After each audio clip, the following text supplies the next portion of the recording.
Yesterday were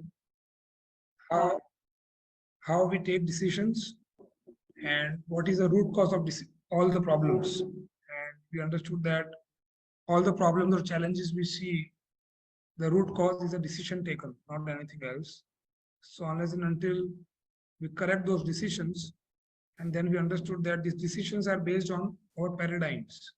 So we have a set paradigms which we have acquired from the society, from the environment, from our friends, relatives, and we keep making decisions depending on that paradigms which are imbibed in our consciousness.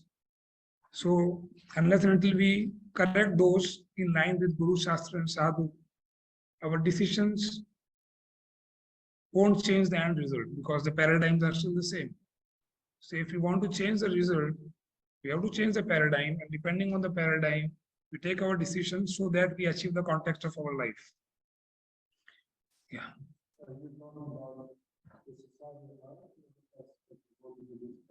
Society at large. Yeah.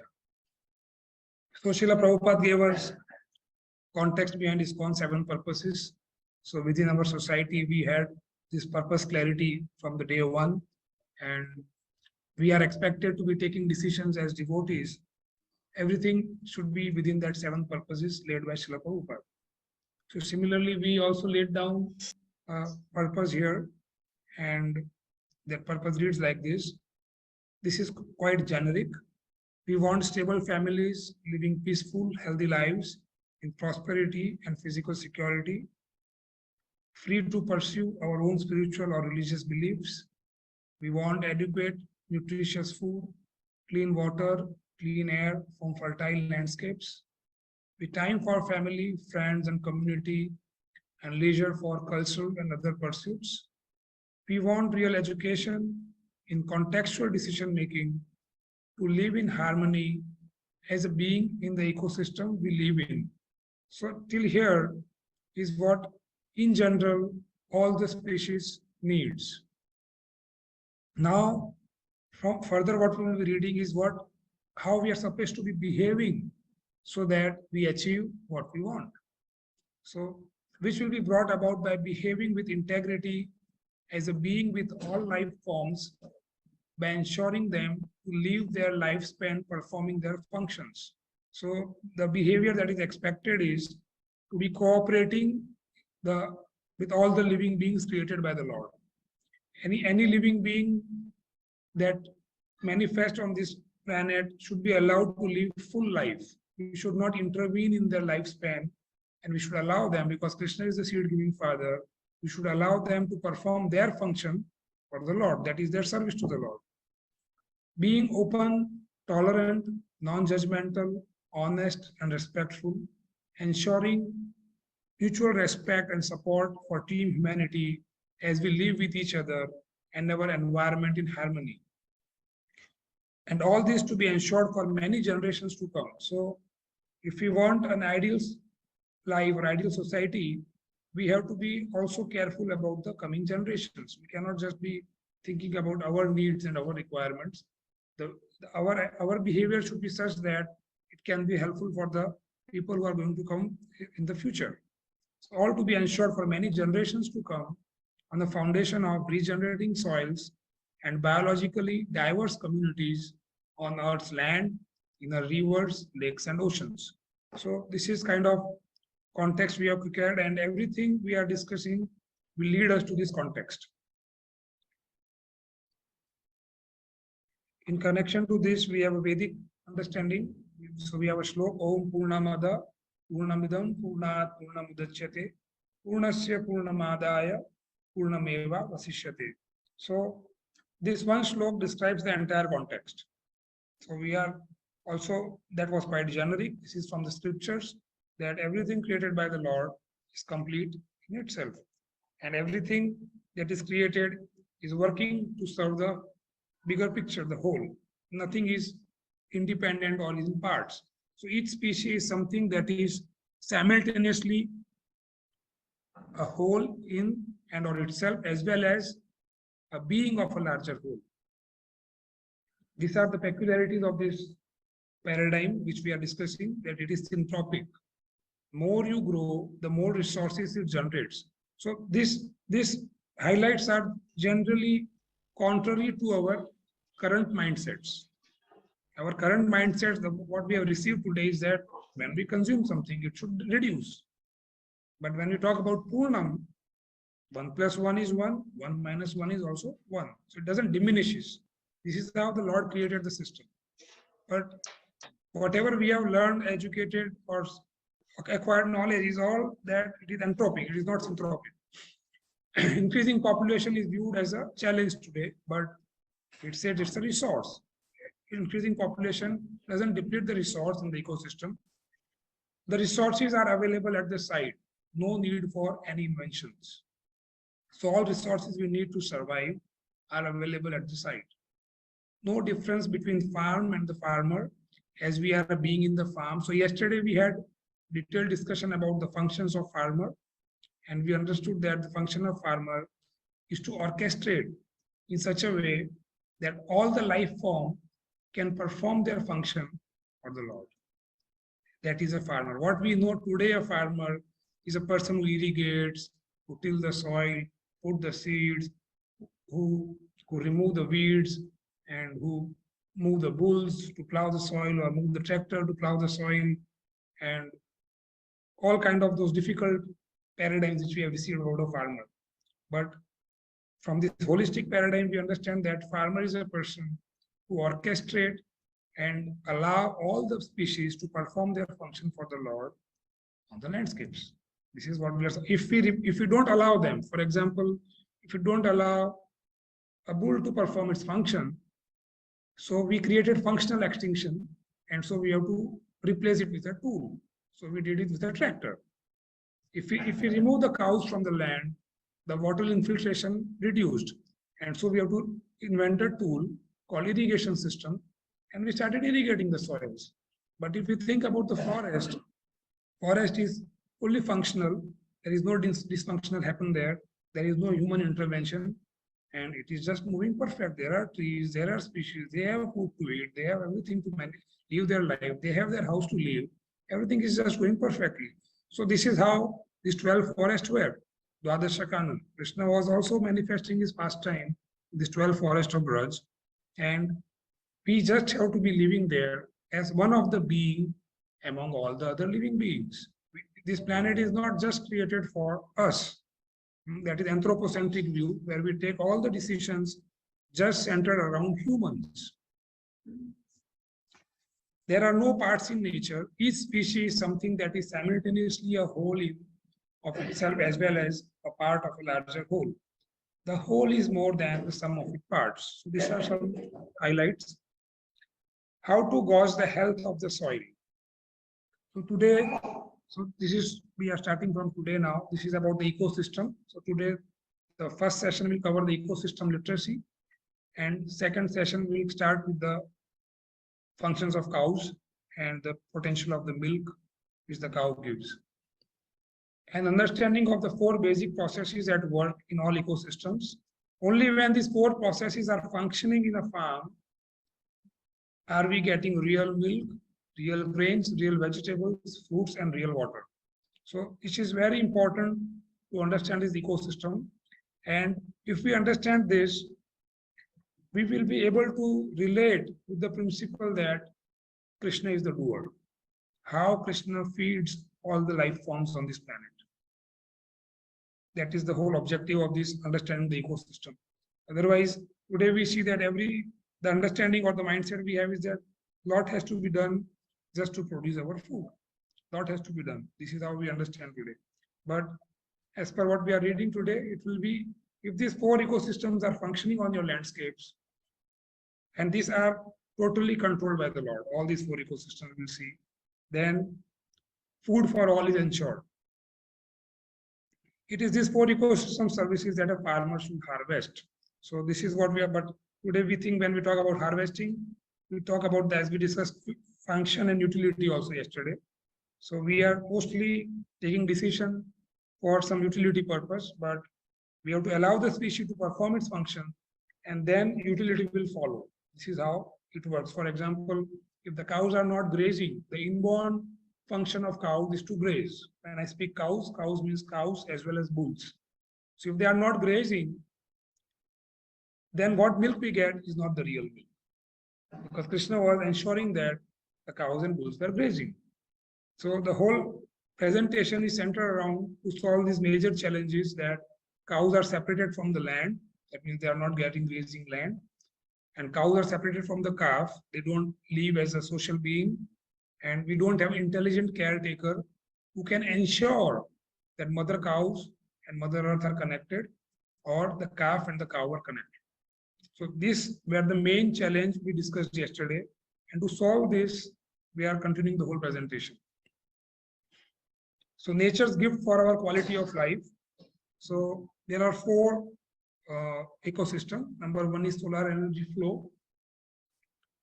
Number two is water cycle. Third is mineral cycle.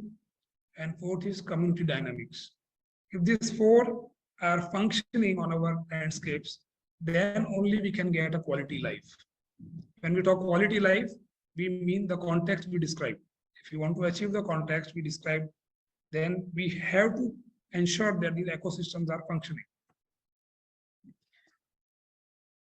This process is, if functional, harvest the freely available natural resources. So these natural resources are freely available.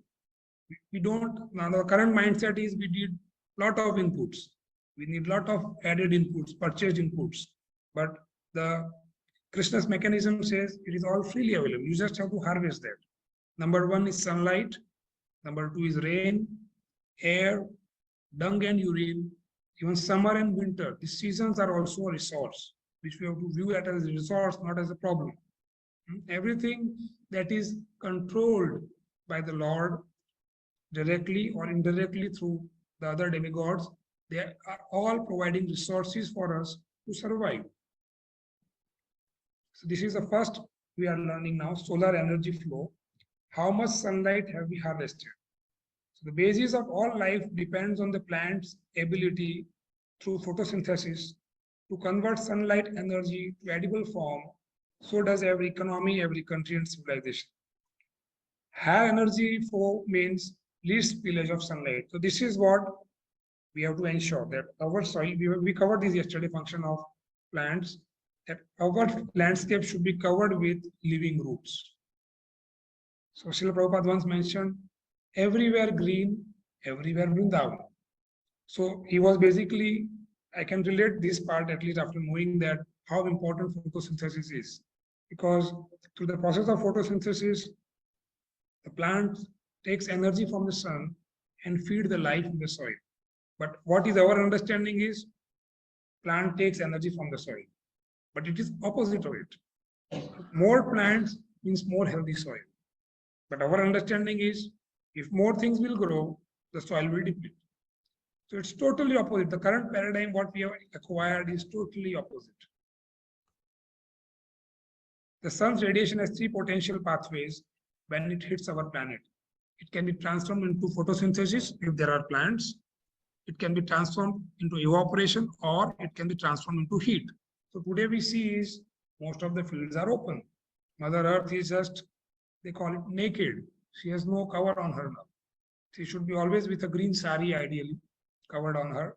But now we see mostly the Mother Earth is naked. So the soil is getting more and more degraded. So there is more soil erosion. So there is desertification. It is very, very important to keep it covered and harvest the sunlight.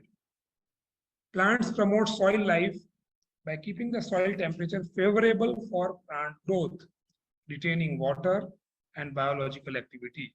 So this chart is explaining that if the soil temperature is 21 degrees, so we have this temperature gun today, if we get time, we'll do it. Then 100% moisture is used for growth. So 21% soil temperature. We are not talking about environmental temperature, soil temperature, because it varies. Then the entire moisture is used for the growth of the plant. When the soil temperature is 38%, it says that 50% moisture is only used for growth, 85% is lost in the process of evaporation or transpiration. And if the soil temperature is 54 degrees centigrade, 100% moisture is lost through evaporation and transpiration. Going further, if it is 60 degrees centigrade, soil bacteria die. So we understood this. Soil means soil life. When we talk about soil, it is about soil life. And soil life means presence of bacteria, fungi, nematodes, protozoa, so many kind of species are there. If they are there in the soil, then the soil is called healthy soil. If there is no life in the soil is a dead soil. So when the temperature of the soil touches 60 degrees centigrade, there is no life possible. They all die, or they go very deep into the soil to protect themselves. But wherever food is growing, there is no life on there. So vegetated landscapes are cooling off and hydrating the soil, whereas unvegetated landscapes are heating up and drying out. Exothermic and endothermic. So exothermic reactions transfer energy to the surrounding and temperature of the surrounding increases. This is what we are experiencing today. Even though the soil temperature is 35 degrees, for example, we are assuming it is 20 degrees. The environmental temperature is way beyond because the sun is hitting the earth directly. We will check this today. When we go out, we will measure the environmental temperature and we will measure the soil temperature. There will be at least 30, 40 degrees different in that. Any moment of the day you can do that. It is always like that because sun is hitting the soil. So in the dawn period, it is cooler. Soil will be more cooler. And in the day, when there is sun, the soil will be more hot because soil is exposed. That is because of exothermic reaction, bare soil. What is endothermic? Endothermic reactions takes in energy and the temperature of the surrounding decreases. Just imagine when we read that the temperature is today 35 degrees, but we need air condition on those days also. Though our body temperature itself is 36 degrees, we need a 36 degree body temperature to be healthy. But we can't bear 35 degrees. What is the reason for that? Exothermic heat. Because of radiation from the soil, because photosynthesis is not happening, the atmospheric temperature is increasing way beyond because of the soil temperature. And it is radiating heat throughout the day. Throughout the day, it is radiating heat. So we have a video to see on this. Okay.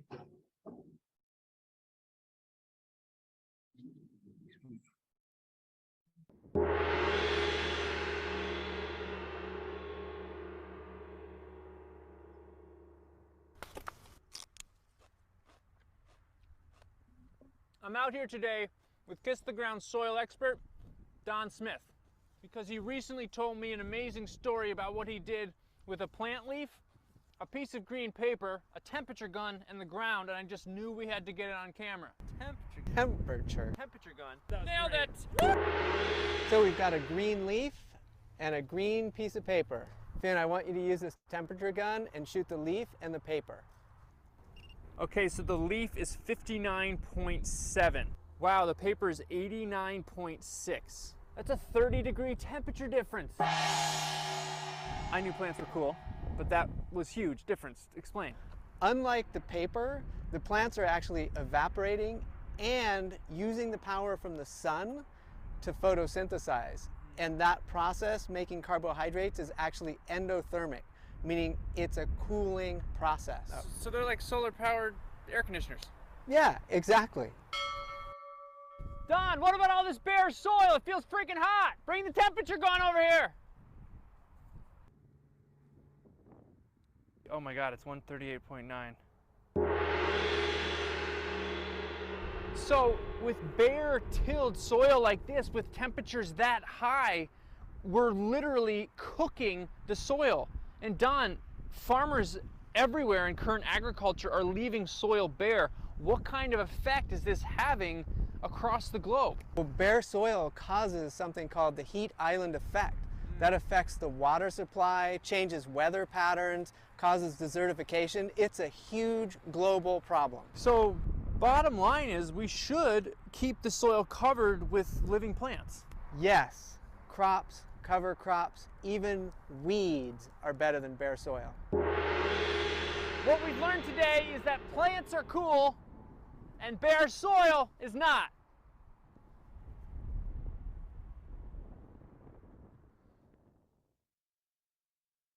A green leaf and a green piece of paper. So how to capture more sunshine? So this is part of first ecosystem, solar energy flow. Have more green growing leaves, more plants, bigger leaves, plants actively growing, diversity of canopy plants. Have green leaves for more days. It's not that we have to have green leaves only for a period, but more days. Basically, we need it for 365 days. Have leaves from as early as possible in spring to late in fall, diversity of plants.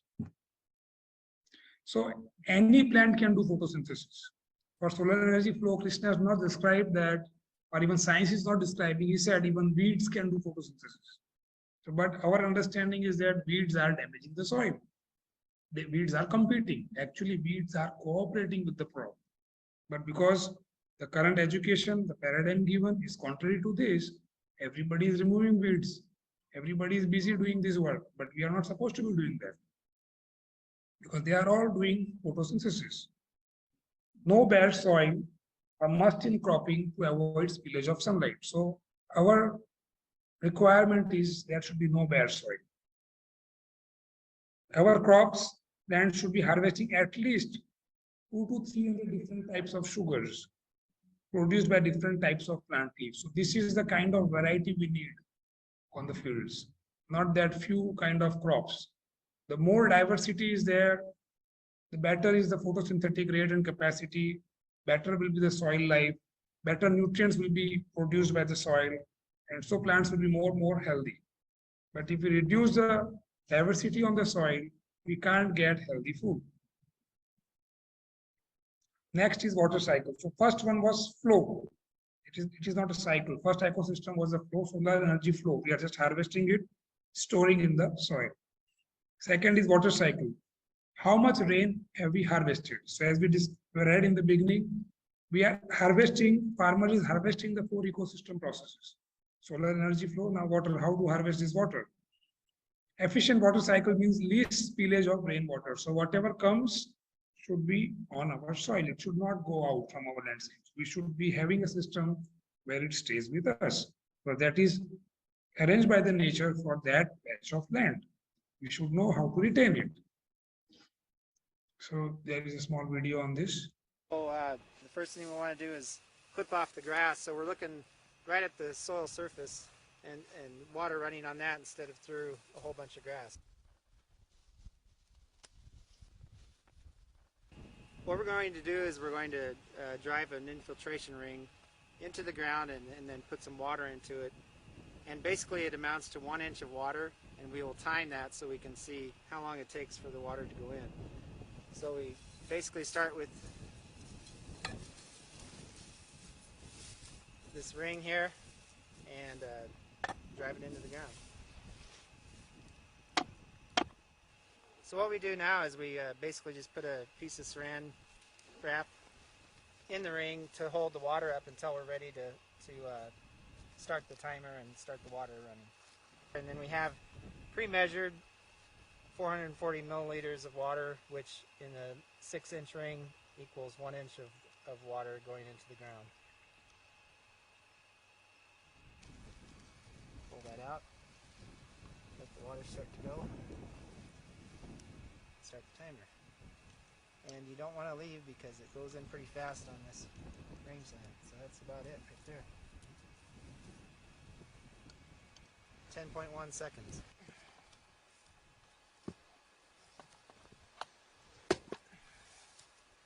Alright, so we've got that ring in about the right amount there.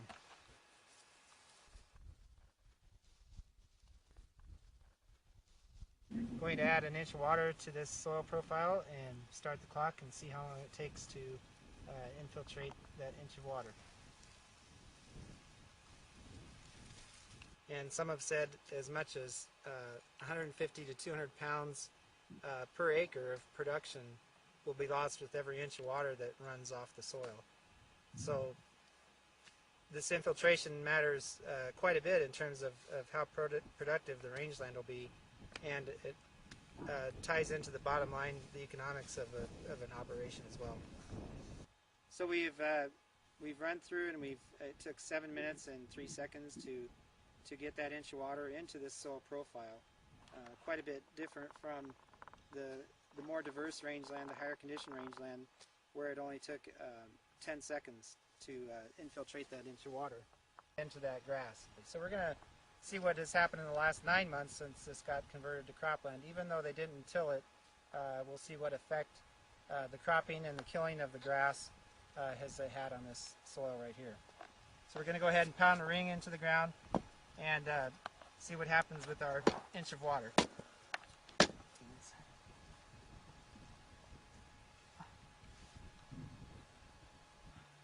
So we're going to pull out the cellophane wrap and start the timer and see how long it takes for that inch of water to go into this recently converted cropland. So we've let this run its course and our water has finally infiltrated. Looks like we ended up with 31 minutes and 13 seconds that it took for it to infiltrate on this recently converted cropland. So the same amount of water, but the infiltration time varies from 10 seconds to 31 minutes if the soil is bare. So it is very, very important that the soil is covered and most importantly with living roots. So what is effective rainfall? It is the rain that falls on the surface of the soil, soaks in and then leaves the soil only by 2 ways.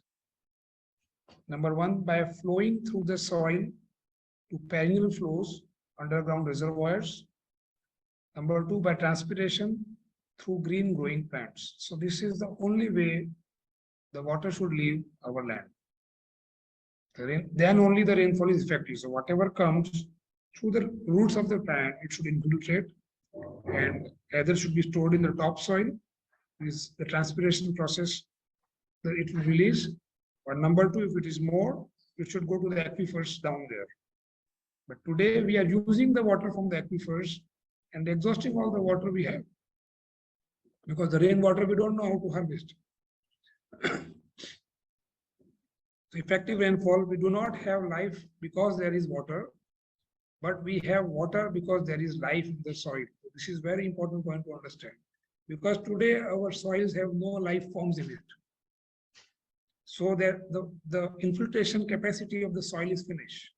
So there is runoff of water. It's not that rainfall has reduced. Rainfall is there, but the soil has become so poor that it cannot hold the water now. So we do not have life because there is water. So we understand if there is no water, there is no life. But we have water because there is life in the soil. That we have to reach to this level. And we can see it in this video. So really the aim of what we're doing is trying to make the available rainfall more effective. We're out in the rain right now, and you can see it. Where the soil is bare, this water is flowing, and it's depositing silt or carrying silt, depositing it down there. Where the grassland is, where we've got grass plants growing and some litter, there's absolutely no water flowing. This is all just soaking in. And that's what we've got to get. And then that water should only leave the soil through growing plants or underground flow in the water to aquifers and in the soil to aquifers and the river. So any plant can do this. So we have to focus on this. What we are trying to discuss is undo what we have in our mindsets in a way, because whatever farming practices we have seen today has damaged our landscapes.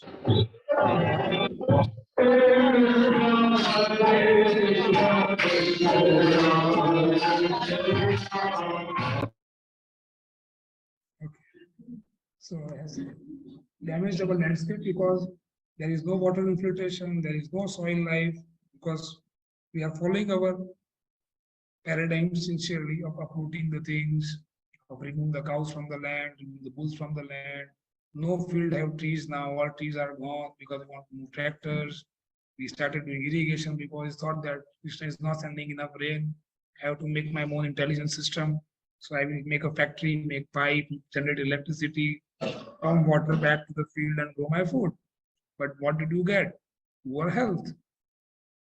Health has not improved. The challenges have only increased in the last 60, 70, 80 years of green revolution. So we have to focus on the Really, the aim ecosystems. of what we're doing is trying to make the available rainfall more effective. We're out in the rain right now, and you can see it.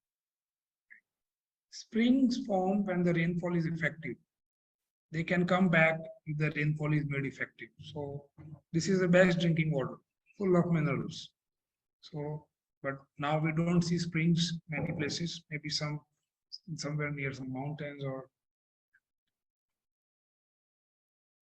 the condition of the soil surface and what's growing on it controls the fate of rainfall.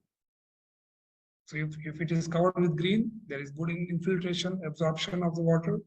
And if it is not covered, it's a bare soil, it will run off, topsoil will be gone, and it will create compaction. Soil is the biggest reservoir for rainwater, for which we only need living plants throughout the year. So to store water in the soil, which is the biggest reservoir to store water, only thing we need is living roots. We don't need cement, steel to make water tanks. We don't need to do that. From this, we can understand how wonderful Krishna gave the system.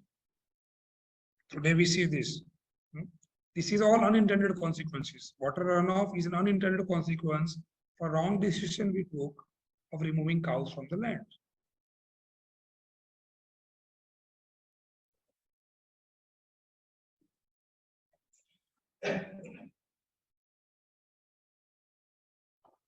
This is one more video. It's continuously till. How the soil texture will change when we keep the soil covered. This is what they are demonstrating. Tilled soil. Tilled soil. Put that down. That is why it happened. Put Untilled that down. soil. Put that down. Put it down. Maybe it will happen. Still This no disturbance. We shouldn't disturb. Yeah, we should. So one is tilled soil, other is untilled soil. Now it's.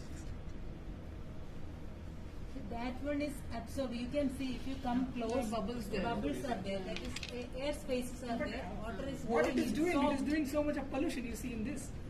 Which is Water is disintegrating. soaked. Yeah, we It can is see. soaked here, and here the soil is going along. No soil life. Soil life.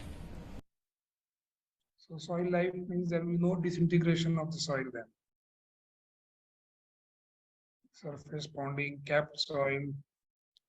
The key isn't how much rain falls, but what happens after it falls. So if there is a lot of rainfall, but we can't harvest it, it is of no use. It will add to the problem actually. So there is a question here. Drought causes bare ground or bare ground causes drought? Which is true? Rare bare ground causes drought. Thank you. There she is from online. Thank you, Gauri Gaurangi Mataji. Thank you very much. Yes. So, but we understand that because of drought, there are bare fields. Krishna is not sending water. So what can we do? That is not the reason. Because we could not harvest the water sent by the Lord, so there are droughts. Because we have made the soil bare, so there are droughts. When we got this system, it was fully functional. It was forest all over. Even today, we can go to the forest and see they are fully functional. So droughts and floods are unintended consequences of our decision that led to creation of bare soil. He talks about Indian situation in this video. It's a 3-minute video. Responded very well to inputs of all sorts. They needed lots of pesticides, they needed lots of fertilizer, and they needed lots of water. The other two are talked about. Water's been talked about rather less. But if you measured how much crop you got on a given amount of land, the Green Revolution was a success. Bumper yields per acre. If you measured how much crop you got per unit of water, many of these crops were producing less than the old crops that they replaced. So while the world grows twice as much food as it did 30 years ago, it takes roughly 3 times as much water to grow it. We thought we were going to run out of land to grow food. Instead, we're beginning to run out of water. One thing that happened as a result of the Green Revolution was a massive increase in the exploitation of underground water reserves. Many parts of the world that used to grow their crops from surface water, taking water from the rivers, well, the rivers, they dried up. So they're now using much greater reliance on underground water. I took a long look at India, which is prominent in this. Now, India, again, is a success story in terms of feeding the country. 40 years ago, back in the 1960s, India was a center of famine. You know, there were big headlines about regular famines in India. Millions could die. Today, it feeds itself. Most years, it exports rice, but at great cost. It's done it because of the Green Revolution, the new high-yielding crop varieties. But it's using so much water that the rivers are basically empty. And fully half of India's crops are now grown using irrigation from underground water. Just one picture here in Bengal, but you can see that all over India, water being pumped up from underground in order to be diverted onto their fields. Farmers are taking from underground, and I'm sorry I'm coming back to this cubic mile unit again. Farmers in India are taking from underground 30 cubic miles more water every year than the rains replace. They actually pump up about 100 cubic miles. Rainwater replaces quite a lot of that, but they're pumping up 30 cubic miles more than the rains replace. Wells are emptying. That's an old hand-dug well. Those are steps down into the well. It's a large structure I came across in Gujarat, but they're all over India. In the old days, that would have been pretty much full. Now you can walk down the steps, and indeed further down, you can't really quite see it in the pictures, right down to the bottom, no water. Water tables underground in India are going down, down, and down, typically several meters a year.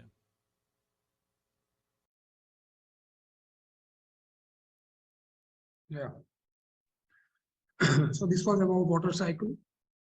This was the second ecosystem process. The third is nutrient cycle. This is very, very important also.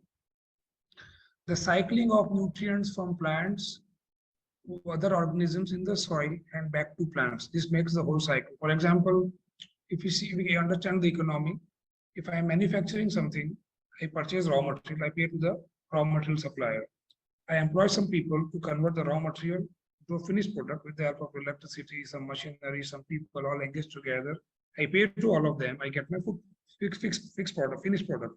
Then I sell my finished product and I get my money back. So cycle completes in a way. But here in the nature, the cycle is not completing. We are taking from the soil, we are consuming it, and because we are not putting it back on the soil, what we consume, she doesn't get anything back.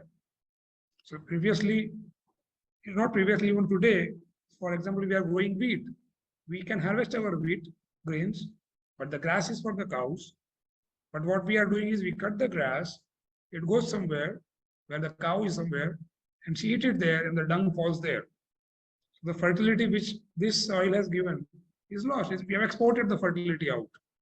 But if the cows are there, after we harvest our crops, she can eat the grass, put the dung there, so the cycle completes. It's so simple. In all crops, we see there is residue for the animals. It should go back to the soil. This is how the system is made. But we thought that we should just harvest for us. The rest is all useless. Either we should burn it out, or we should remove it, or sell it to somebody else. But because we removed that, we created functional extinction. So now we need fertilizers to improve the productivity. The natural fertilizers were removed. We just removed whatever was supposed to be going. That was the cycle to be completed. It is made possible by the landscape function of recycling. How effectively are we harvesting the free tons of biomass resource produced in our landscape?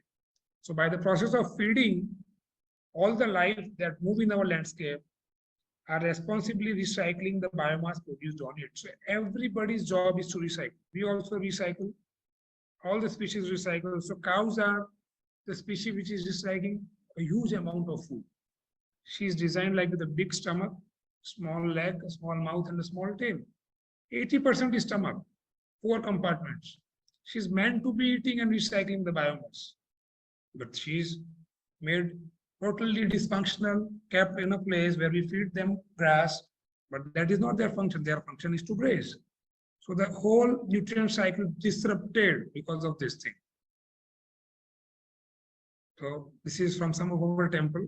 So when the leaves, the tree gives back the dry leaves to the soil, we intelligently, to make it look clean, remove it and disrupting the mineral cycle.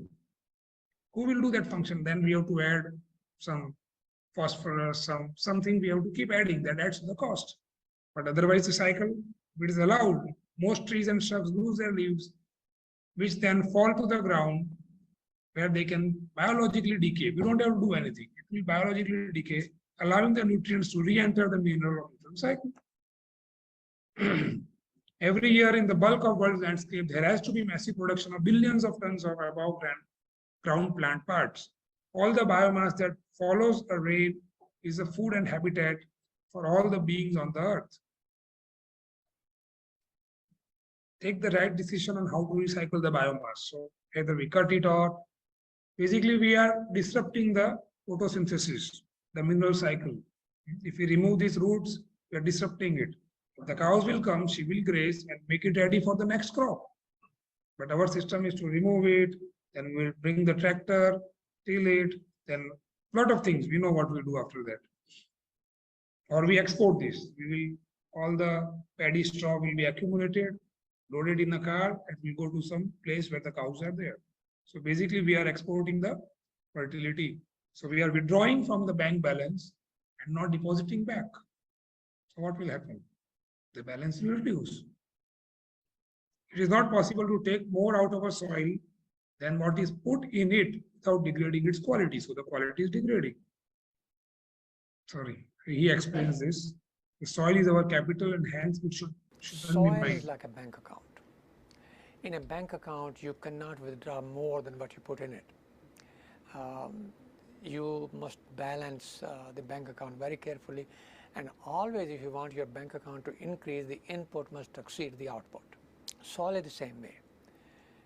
Anything that we take out of soil, whether it's nitrogen, phosphorus, potassium, nutrients, whatever we take out, we must replace them.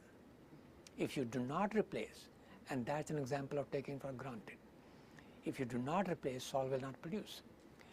Or it will produce, but it will deplete the natural reserves of nutrients. For example, soil organic matter or soil carbon is the reserve of nutrients in the soil. When you do not replace what you harvest, either in grains or animal product, then the organic matter content is decomposed and nutrients are released. So progressively you are mining soil. As a result of this mining practice, we call that extractive farming. In sub-Saharan Africa, in South Asia, in the Caribbean, Haiti is a very good example, many countries in South America have depleted the soil by extractive farming practice, by mining the nutrient. So they have a negative nutrient budget. I mean, what they take out has been more than what they put in for decades, if not for centuries. So the soil productive capacity has been mined out. Soils have been taken for granted. That is where they do not produce. I strongly believe that health of soil, plants, animals, people, and ecosystems is one and indivisible. So what he spoke, the last sentence we discussed yesterday, the health of soil, plant, animal, and human is one connected chain. Today, all efforts by all organizations is just to focus on health of humans. But we are not, it's not possible to achieve it independent of the other three. So this is how the system is designed, because we are the most responsible species. We have to ensure that Mother Earth is healthy. So everything that grows on Earth, all the plants that grows will be healthy. So all the animals surviving on it will be healthy, and then humans will be healthy. But we cannot be isolating all of them, just thinking about one section. It's not possible. So the flowers are the linchpin of the world. This was also yesterday's slide. The life under the soil are the real flowers. They keep the soil fertile, infiltrating, soft. They make nutrients in the plant available format. They know how to do it. We don't have to set up some research lab to understand what this plant needs. Krishna has designed a system which is more intelligent than us, and it knows how to do it. We just have to allow it to perform its function. All species should be allowed. We cannot view anything as unwanted. That is another paradigm we have. This is not wanted. This is a pest. This is why I don't know why this plant grew here. Let us remove it.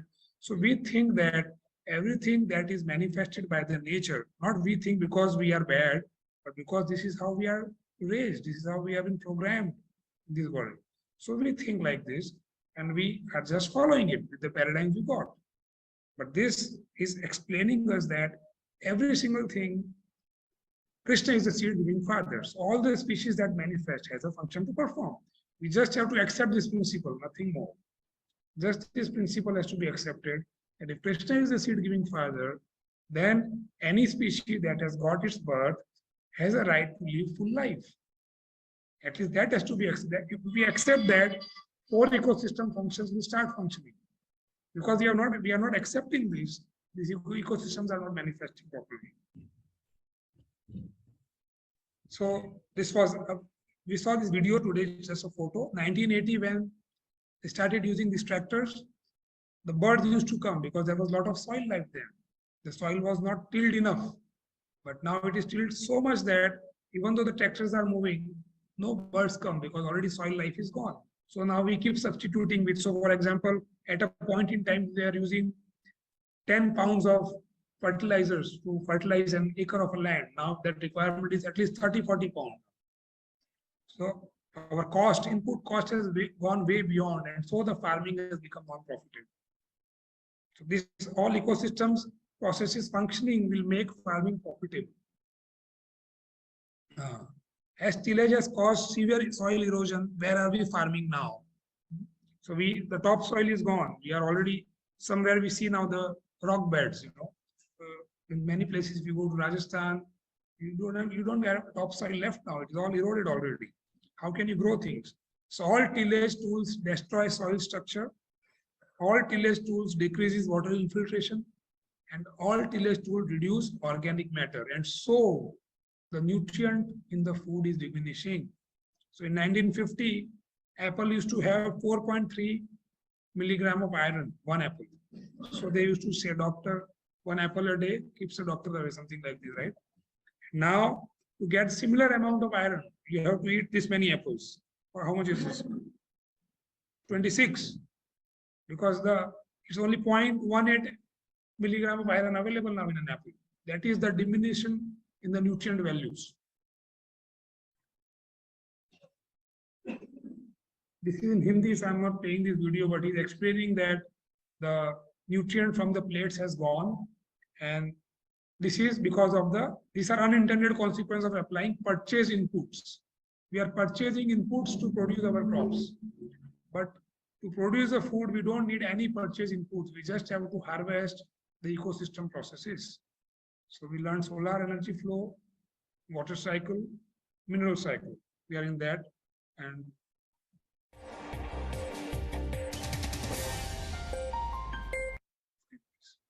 this is how much the nutrient value has gone down. This is some old paper, but still it says that it has diminished from 70 to 80% in all the food we eat. So there is hidden hunger because we don't get what we should get. And so even after eating, we feel hungry. We are not satisfied. We feel that, so there is obesity now. The biggest challenge, the biggest disease we are seeing today is obesity. Because people keep eating, they are not satisfied. Like otherwise, just by eating once, we were getting everything we need. And the saints were focusing on their sadhana bhakti. But now, even if we eat once, twice, thrice, but because food is like almost no nutrients in it. So the hidden hunger is always there. So hidden hunger is a major public health problem caused by lack of essential vitamins and minerals in the diet. Often the signs of this form of malnutrition are hidden.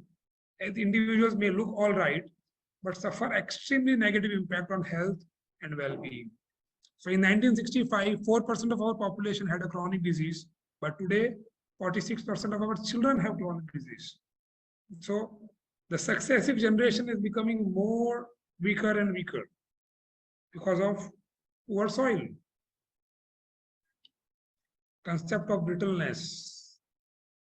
I will cover this if we have time. We are skipping this. So please do not kill plants and insects with inorganic or organic products. Please do not remove plants from its roots.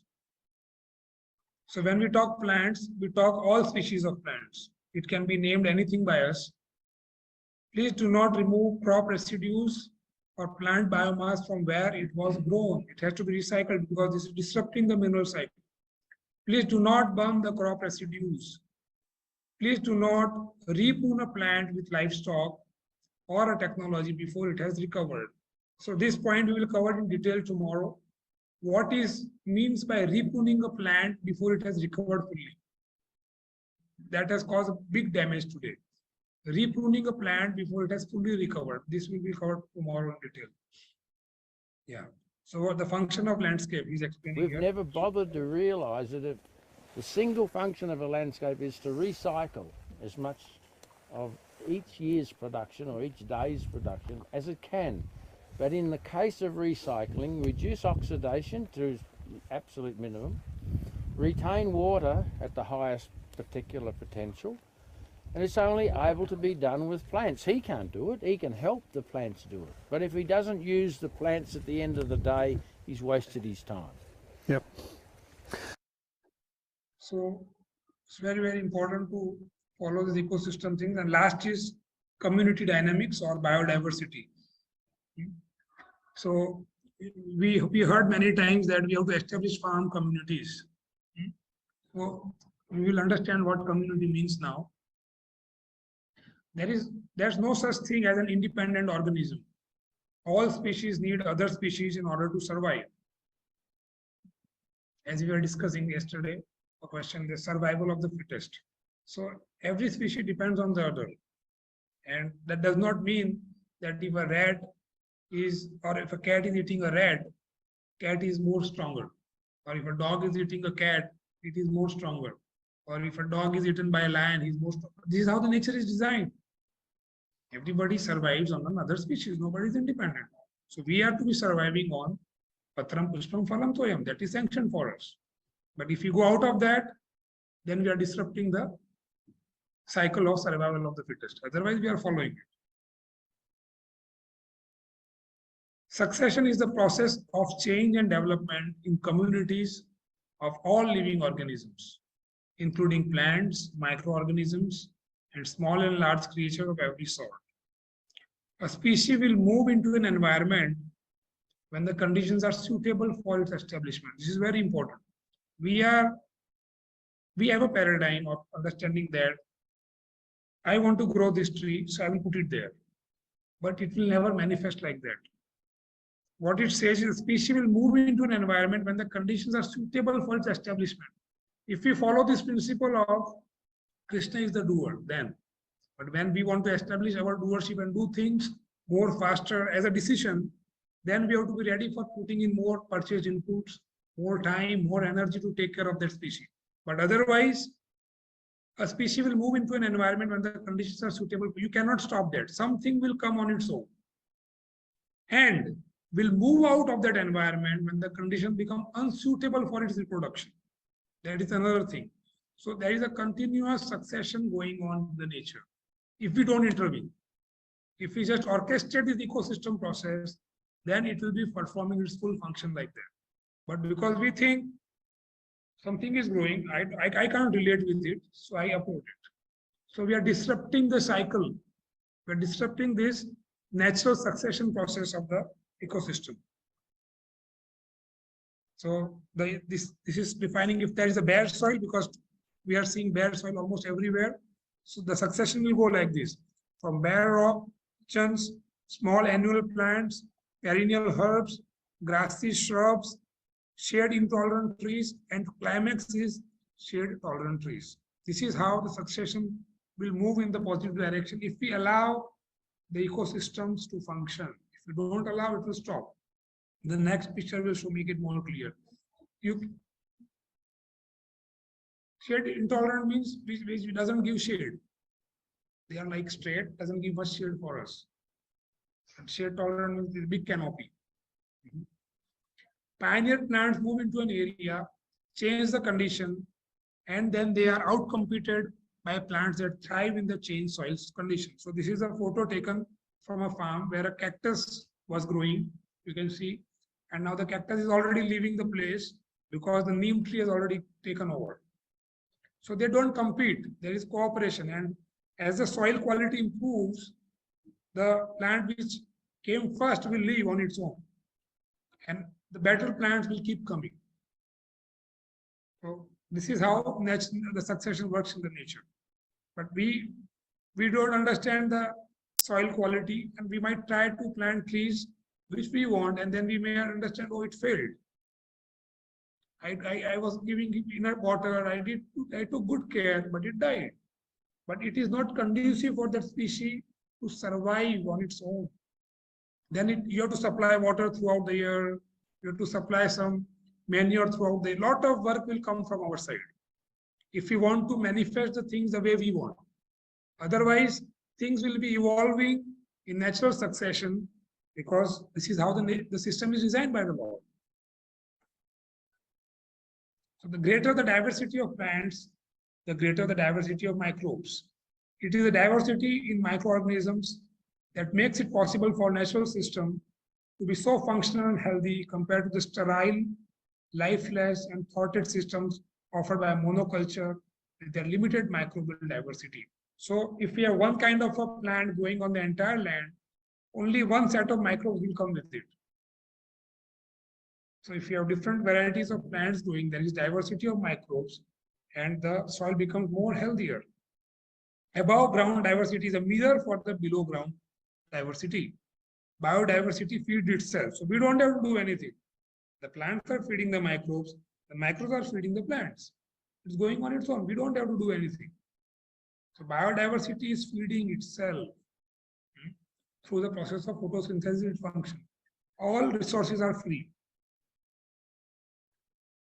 Yeah, so symptoms of biodiversity is this elephant. So when we see there is malnutrition, disease, hunger, refugees, pollution, pest, land degradation, flood, climate change, drought, weeds, the only reason is biodiversity loss, because we are not allowing plants to perform its function. We are not allowing the ecosystem to function.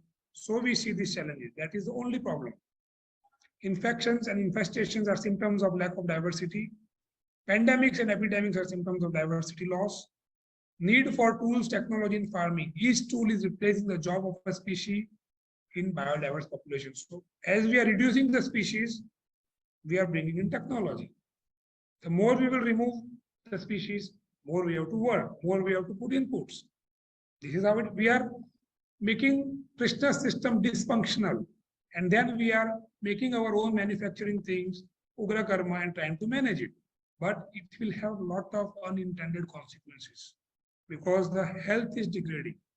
The root cause of doing all these things is to have a good health, but we are not getting it. Biodiversity versus monocropping is no. Can you let life live? Yeah, this is talking about biodiversity in this video. Sorry about this. I think I spent too long explaining stuff. Oh, look, this is one of the drought benefits. Look, this is triticale monoculture, and that's a cocktail crop right next to it. You know, this is like droughted, and that's not. It's just like, that's monoculture, right? Just incredible. Anyway, this experiment in Germany, the Jena experiment's been running for 15 years. Got amazing results on diversity.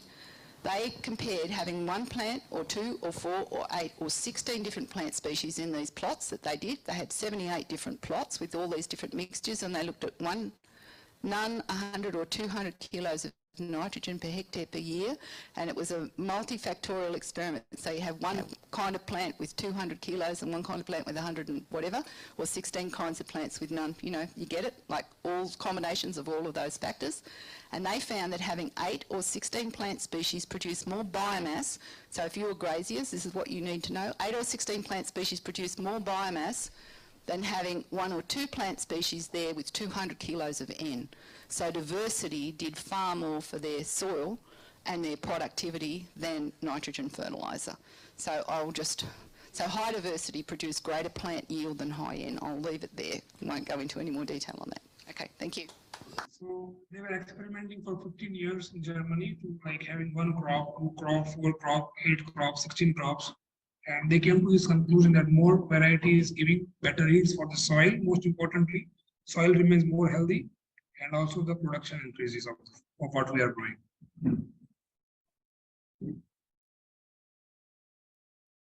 This is from Srimad Bhagavatam, 7th canto, 14th chapter, text number 9. This is translation. One should treat animals such as deer, camel, asses, monkeys, mice, snakes, birds, and flies exactly like one's own son. How little difference there actually is between children and these innocent animals. So we are discussing more of farming aspect because this is what simple living means, not anything else, because this is how Srila Prabhupada wanted. So do we have to kill someone to grow someone? The insects are our real vaccinators. Keep soil always covered.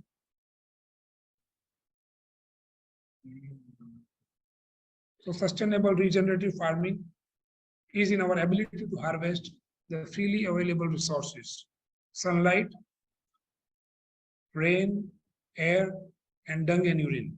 So this dung and urine part we will discuss when we discuss about grazing, how we have to graze. Grazing is a science, so we should know how exactly we grazing. There are many institutes which are teaching it now.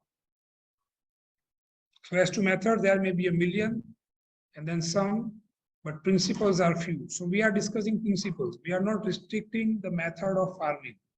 We are not telling that we have to do this, we have to not to do this, but the ecosystem should be functional on our farm. This is what we are discussing. That is the principle. Ecosystem should be functional. The man who grasps principles can successfully select his own method. So this is the first part of the session today. And next we will move on after some question answers if somebody has some questions, and we can have a break for 10 minutes after that. And then we will start the second part of today. Thank you. Yes, Prabhu. So then in conclusion, this will move to the beginning.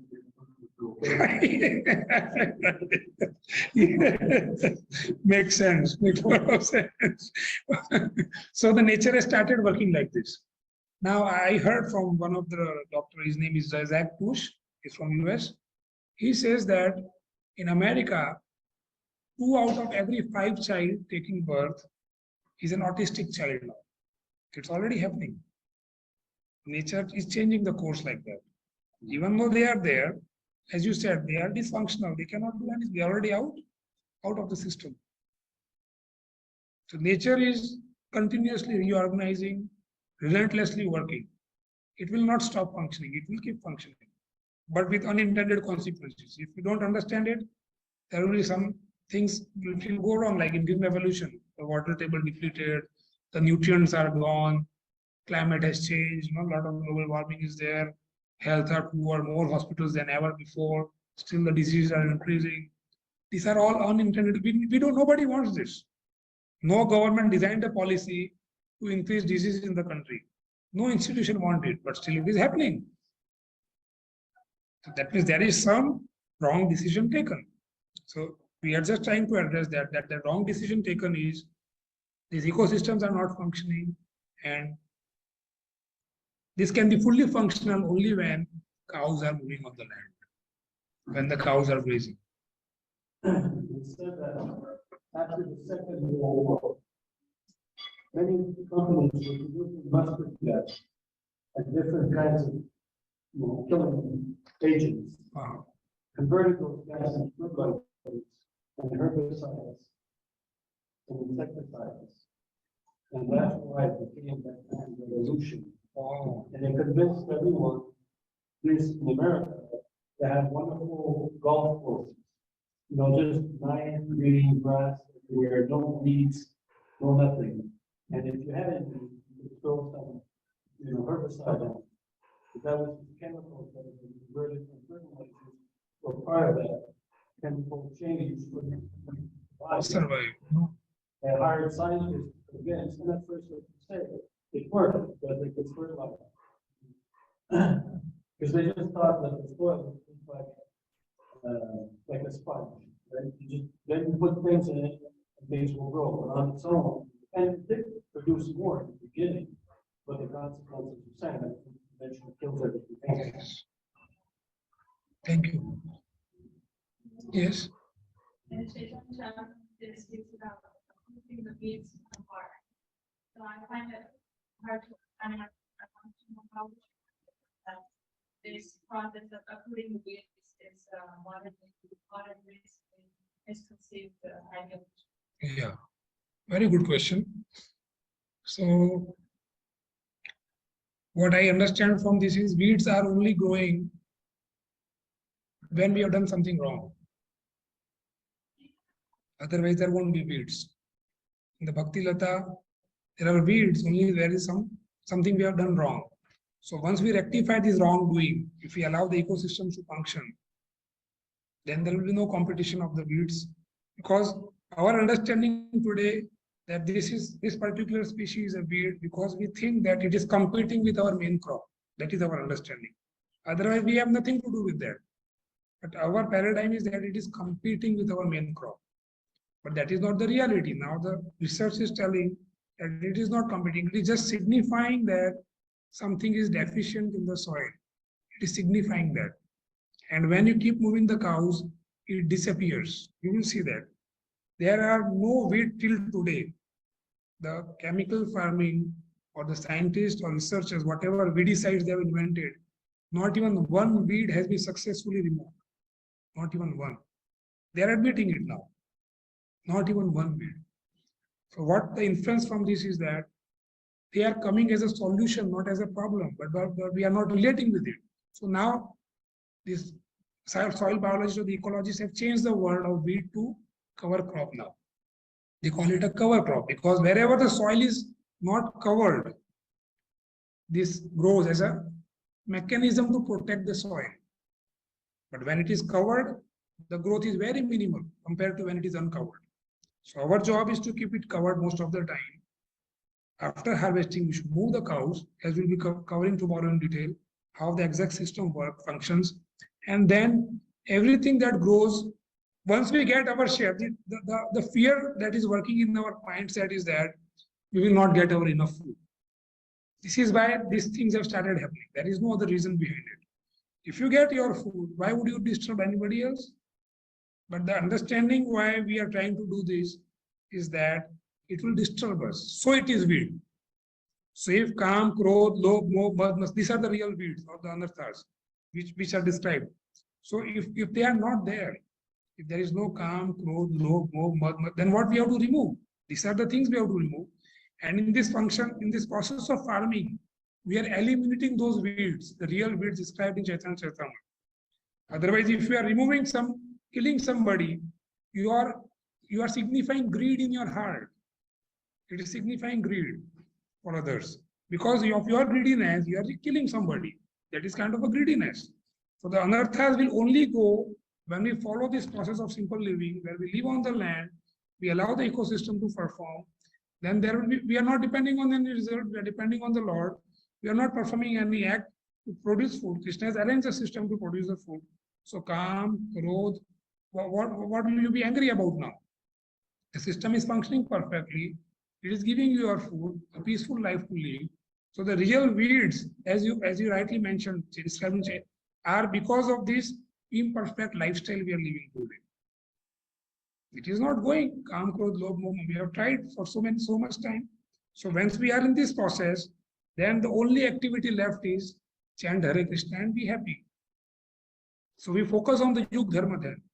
This will evolve us to that level of focusing on the Yug Dharma, and most of the time can be spent in Sankirtan. Today, just to manage the basic things, the whole energy goes in this. So minimum sankirtan, minimum rounds of chanting, everything is on a minimalistic standard.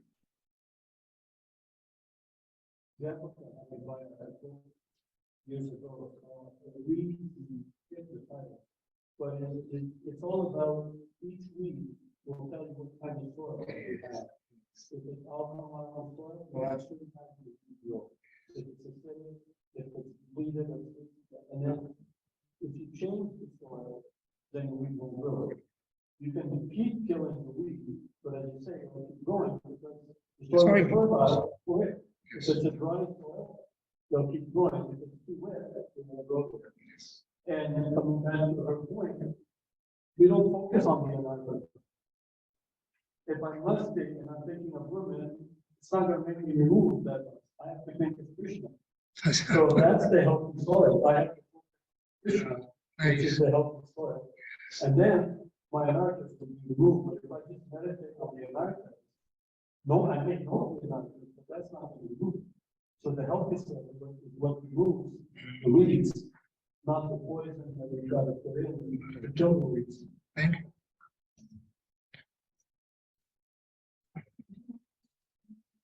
There are questions on Zoom? We'll take one from Zoom and then Mataji. Sorry? One second.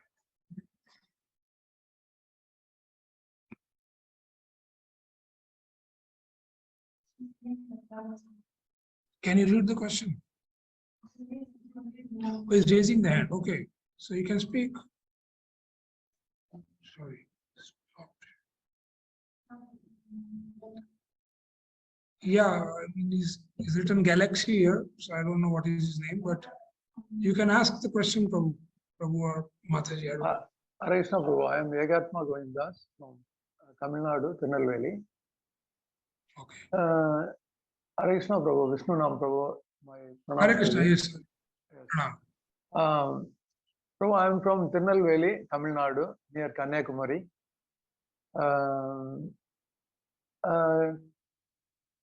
Is there any model farm, Prabhu, in your side? Yeah, we have. Okay. Can you arrange some tour for the devotees? It is arranged in March 25th, 26th, and 27th. Already arranged. I was going to announce tomorrow, but we got it today. Good. Okay. 25th, Thank you. 26th, and 27th. Okay. Thank you, Prabhuji. Yes, Prabhu. Krishna. Krishna. On chat also.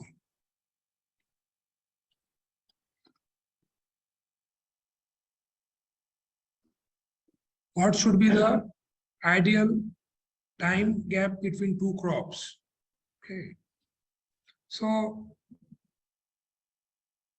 when we talk crops, our understanding is again growing for humans. So we discussed that also yesterday, that monocropping is not growing one crop, but monocropping means growing for one species. So today we are just growing for one species, which is humans. So ideally we have to be focusing more on more on perennials than annuals. So there are many perennials which keep giving you food for you to survive. But today entire farming is more on annuals. So we have to keep tilling, keep planting, keep buying seeds, keep putting fertilizer. So every season has a different grain, every season has a different vegetable, different fruit. So once we allow the nature's system to function, then we would know how much gap is. Basically, there is no gap because we need to eat something every time, 365 days. So this gapping between the crops or the distance of cropping or the seasonal gap is already there and adjusting on its own. Like even today, you can't grow certain things here in Vrindavan, like because it's an arid climate, it's a dry zone. So like apple grows in Kashmir, apple doesn't grow here. So the local and seasonal is what we need to be surviving on than what we want to eat. So I don't know how to cover this point of ideal time gap between the two crops, because nature farms for the species every day. Every day there is something for the species available to survive, because nobody stores food. Everybody just go out, collect it food and eat. This is how nature is. Only humans are uh, having the system of storing. So we are only struggling for this food habits now. What will we get? How will we grow? Nobody else even grows. It's just they're just following the natural system given by the Lord, and they're surviving nicely. They don't need, most of them, if they are not managed by us, they don't need even hospitals.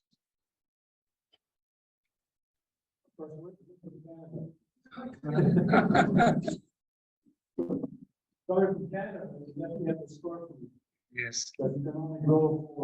So even here, we were storing food, like grains are stored. Yeah, but even vegetables, you have to, because for at least 6 months, you can't do anything.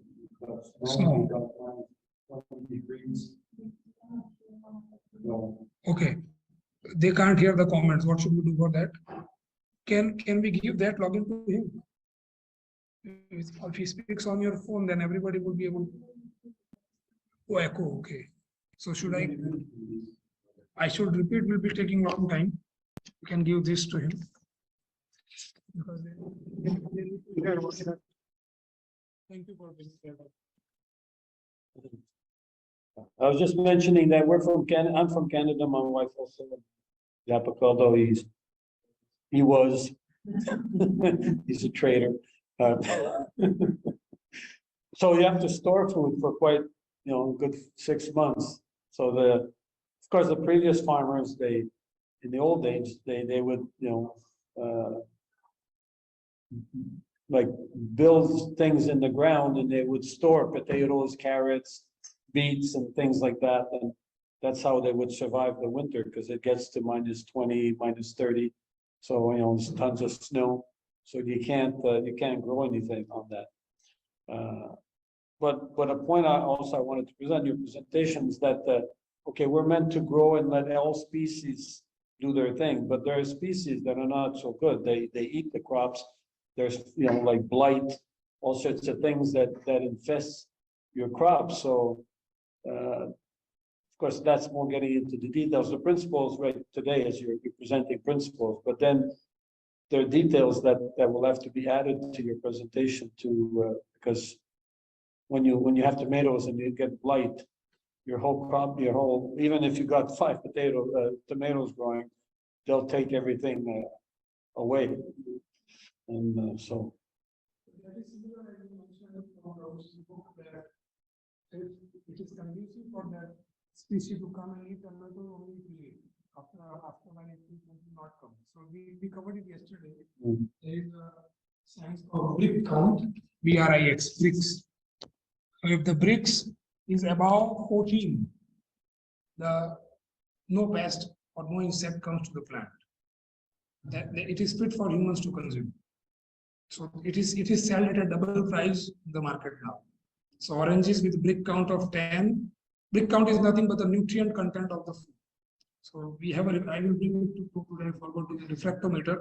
We just put some drops of the juice of the food. Then it gives you the count of bricks. It is 10, 20, 14, whatever. If it is above 14, that means it is fully secure for humans to eat. So that is also a message that still this plant is deficient in nutrients for humans to be fully healthy. This is how we have to take it. Yes. One more question.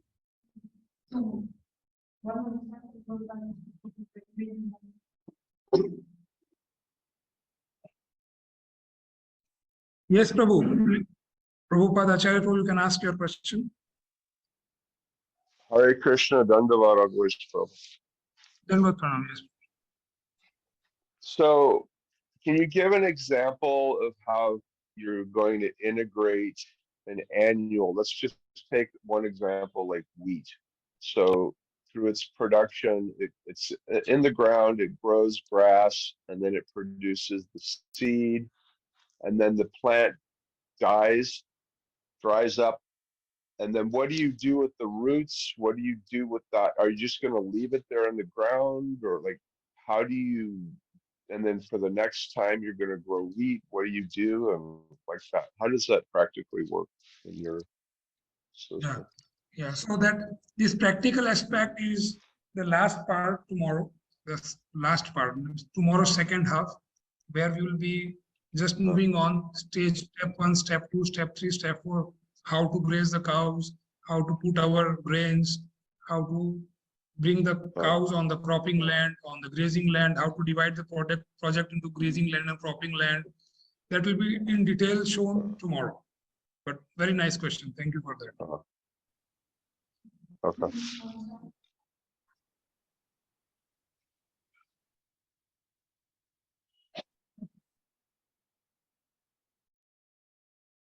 What is the question? Sorry? Sorry, I don't know how to manage it.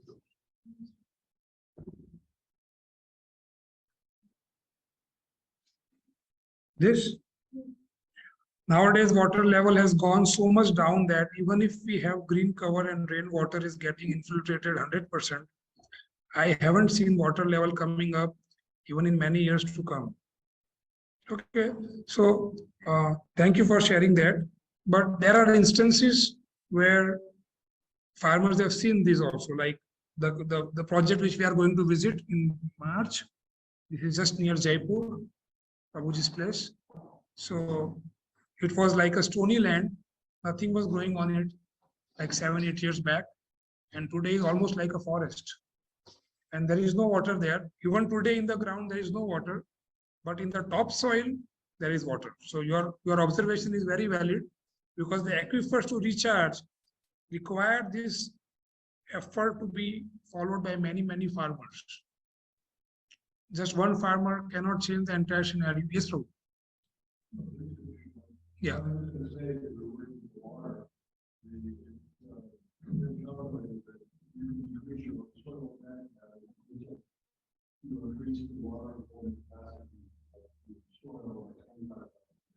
Yes.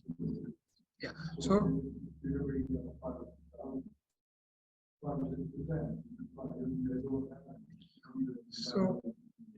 So additional point which Vyapaka Prabhu brought forward is that with every increase of 1% in the organic matter on your 1 acre of land, you can store additional 25,000 gallons of water only in the topsoil. So per acre. So regarding your question, so the groundwater has not come up. That is a correct question, correct observation also. But the topsoil water retention is going up with increasing the organic matter. So as we start following the ecosystem processes, your topsoil will be having a lot of water for your field to be surviving. But then on the bigger scale, on the macro level, where we have to charge the aquifers, it requires a lot of effort. So there are examples which I have seen certainly on YouTube videos where farmers have shared that he had a 1600 acre land and the river started flowing back there. There was a river, but it took 40 years. And the river is flowing back now on that soil. The river dried up totally, but this process of moving cows and following the ecosystem processes, it is in Zimbabwe. This is a farm owned by Alan Savory, Dr. Alan Savory, and he is the biggest propagator of this holistic principle and regenerative farming today. Is maybe farming 16 lakh hectare of land globally, has his own institute to teach this, and there are many more who are doing this work. Yes. So I think we can take a break for 10 minutes and we can resume at 11:50. That should be fine, right? Thank you. Hare Krishna.